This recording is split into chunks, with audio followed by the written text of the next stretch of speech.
Would one really say that the activities, the actions, the violence of resistance groups like Hamas, Islamic Jihad, and the others that have names, are we really saying that the violence they have expressed, the damage they've perpetrated on the other side, is that really equivalent to what Israel has been doing to not only the people of Gaza, but the people of Palestine for not since October 7th, but for 75 years?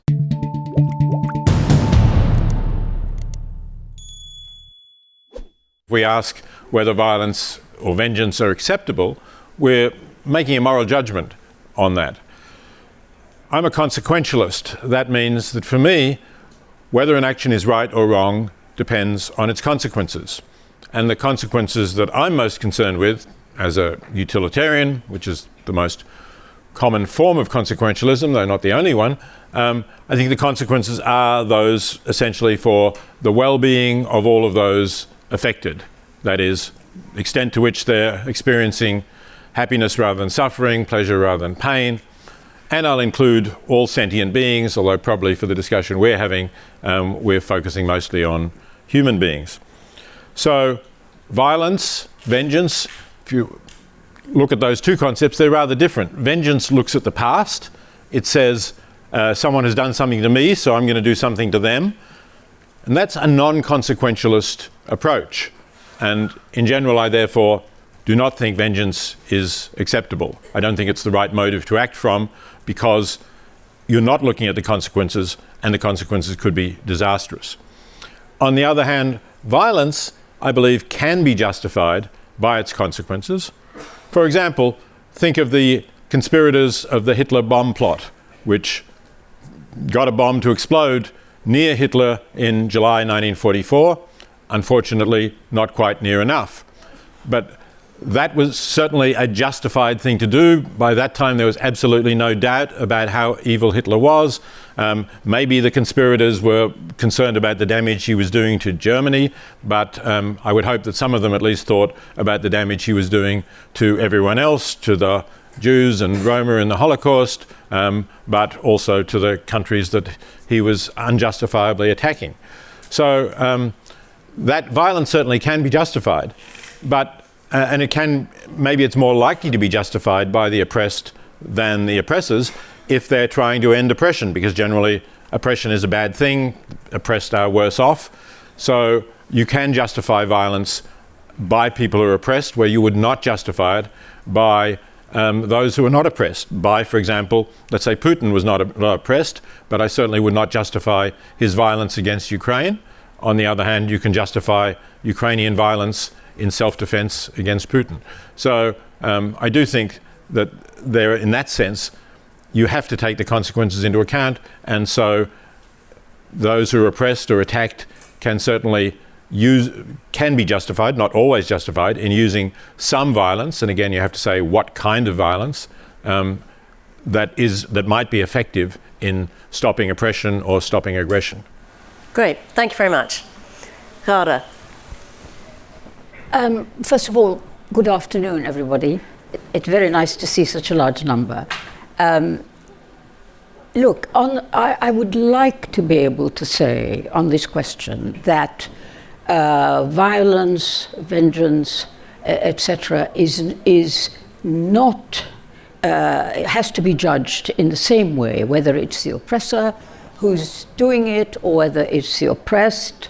I would like to say that it's black and white, that and admit that it would be much more comfortable to say, no, there's a principle here, violence and what happens during violence and the consequences is no more acceptable when done by the oppressed as by the oppressor.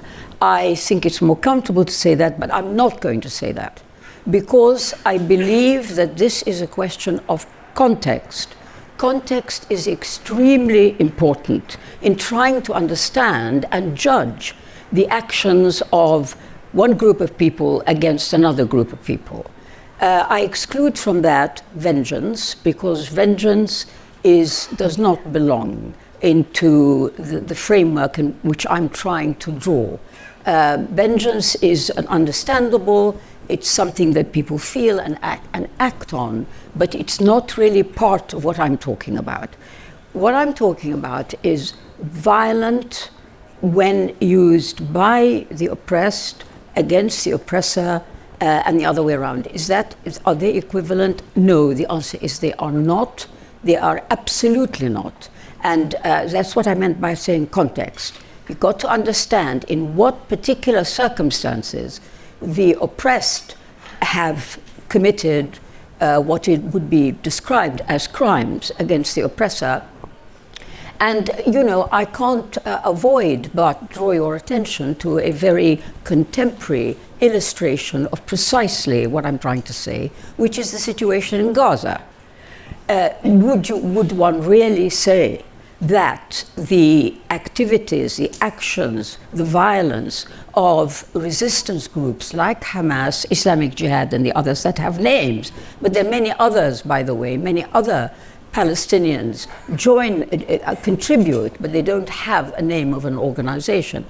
Are we really saying that the violence they have expressed, the damage they've perpetrated on the other side, is that really equivalent to what Israel has been doing to not only the people of Gaza, but the people of Palestine, for not since October 7th, but for 75 years? Is that what we're really saying? Well, I wouldn't say that. I would not. If some of you would, I don't agree. And I think this issue has to be seen from the point of view of a sort of worldview.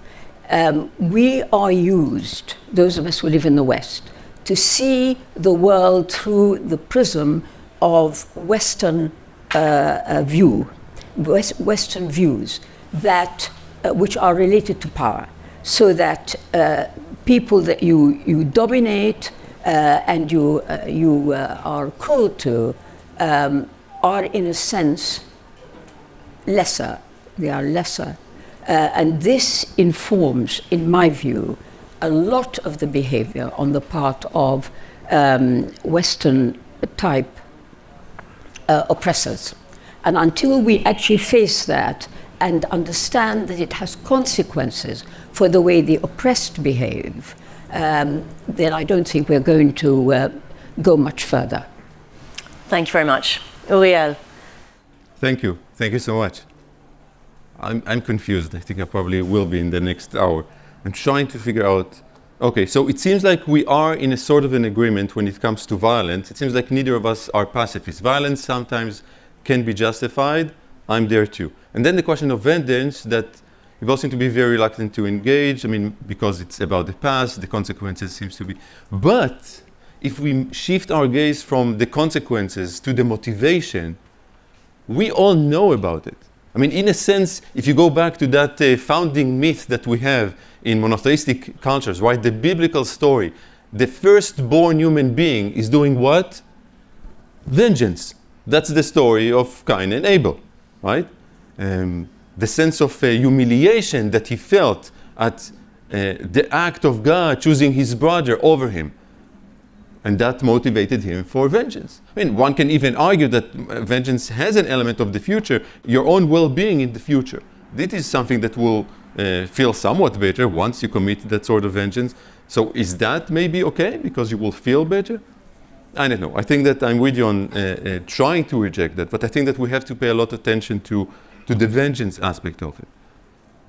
Now, whether it is on a personal level or a collective level, rather, you mentioned the Israeli-Palestinian conflict, I will try to illustrate the difficulty that I experience through something that I did experience about half a year ago. It was 2 months into the Israel-Hamas war, and there was an event organized in Ithaca with a Palestinian activist and myself. He was not a pacifist. I mean, he told me, for example, that he, for many years, not October 7th, but much before that, he was happy about certain terror attack committed by Hamas. He was not Palestinian pacifist there. And the people were trying to boycott the whole conversation. But it was more interesting for me to focus on what happened in the conversation. The moderator asked us to ask each other questions. And my question to him was, do you feel like the Palestinian should engage in soul searching? And his answer just struck me. He said, we do not have the luxury of morality. We do not have the luxury of morality. And that answer keeps on ringing in my ears ever since. And we conversed about it after that as well. I think that's the core issue that I'm troubled with. Does the very fact that you are oppressed in some ways morally, ethically absolve you of the need to have some sort of soul searching?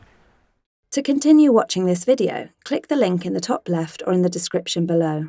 Or visit iai.tv for more debates and talks from the world's leading thinkers on today's biggest ideas.